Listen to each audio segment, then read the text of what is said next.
હાય જય સ્વામિનારાયણ, જય શ્રી કૃષ્ણ. કેમ છો તમે બધા? મજામાં છો ને? Welcome to my channel.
બપોરના વાગ્યા છે 11. હવે જમવા બનાવવાનો ટાઈમ થઈ ગયો છે. તો આજે હું તમારી સાથે શેર કરીશ ભરેલા રીંગણનું શાક. તો ચલો આપણે બનાવીએ.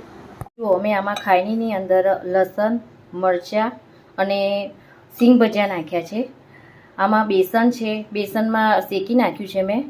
અને બેસનની અંદર મેં ગરમ મસાલો, ધાણા જીરું, મીઠું, મરચું, હળદર, ગરમ મસાલો બધું નાખ્યું છે. અને આ મેં લીધું છે ડુંગળી અને ટામેટાં, કે ગ્રેવી આપણી જાડી થાય એટલા માટે. હવે આ જુઓ, મેં સિંગ ભજીયા, મરચાં અને લસણને વાટી નાખ્યું છે. અને વાટીને મેં બેસન, જે મેં તમને બતાવ્યું હતું મસાલો, એ બેસનની અંદર મેં એડ કરી દીધું છે. તો આપણે એને મિક્સ કરી દઈએ.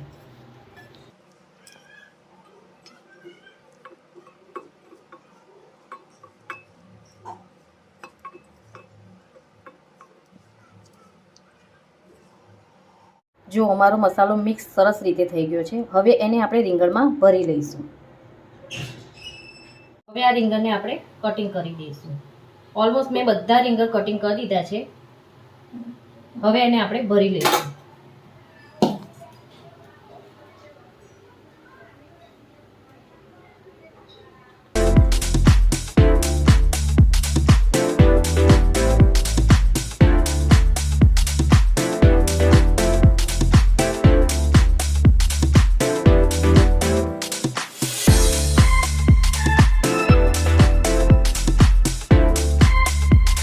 તેલ ગરમ થઈ જાય એટલે જીરું નાખી દઈશું.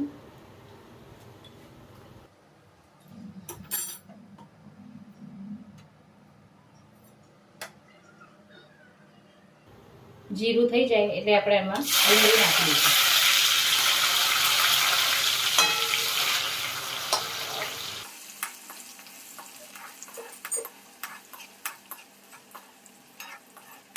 મેં તેલ થોડુંક વધારે જ લીધું છે, કારણ કે હું પાણી ઓછું એડ કરવાની છું.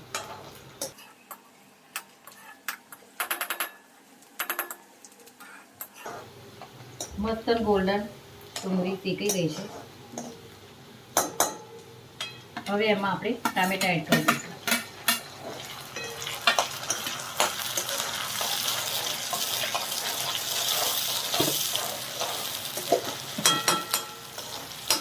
એને થોડીક વાર શેકાવા દઈશું.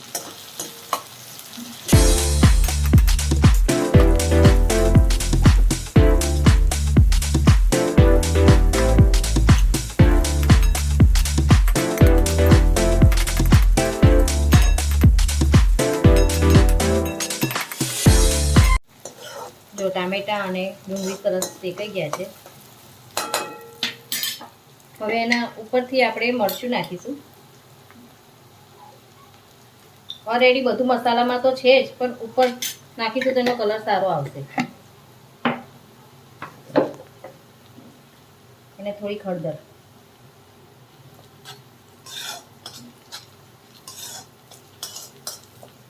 બધું શેકાઈ જાય.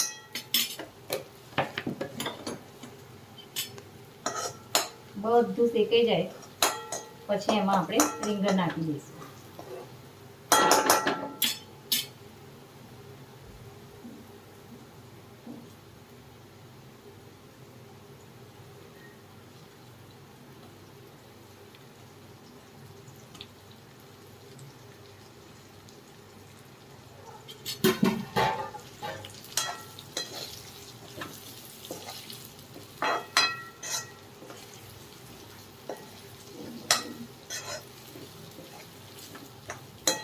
થોડીક વાર એને શેકાવા દઈશું.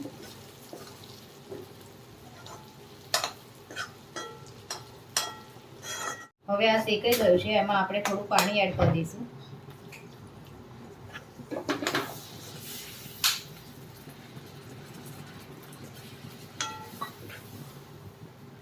હવે એને આપણે થવા દઈશું.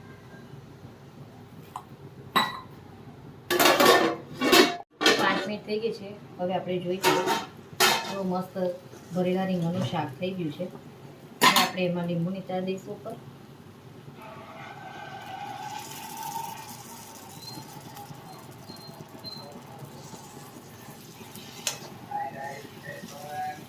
તો તૈયાર છે ભરેલા રીંગણનું શાક.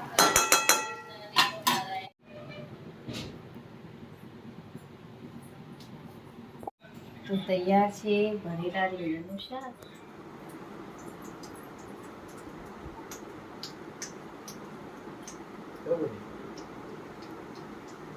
વાગી ગયા છે 6. ચા બનાવવાનો ટાઈમ પણ થઈ ગયો છે, એનાથી વધારે થઈ ગયો છે. તો અત્યારે સાંજનો પણ ટાઈમ છે, બીજું કામ પણ કરવાનું હોય છે. તો અત્યારે આપણે પહેલાં ચા બનાવી દઈએ, પછી બીજું બધું કામ પણ કરી દઈએ. જો મેં ચા પણ બનાવી દીધી છે. જો ચા પણ બની ગઈ છે અને એક બાજુ થાય છે દૂધ ગરમ. તો હવે આપણે પીશું અને પછી કરીશું બીજું કામ.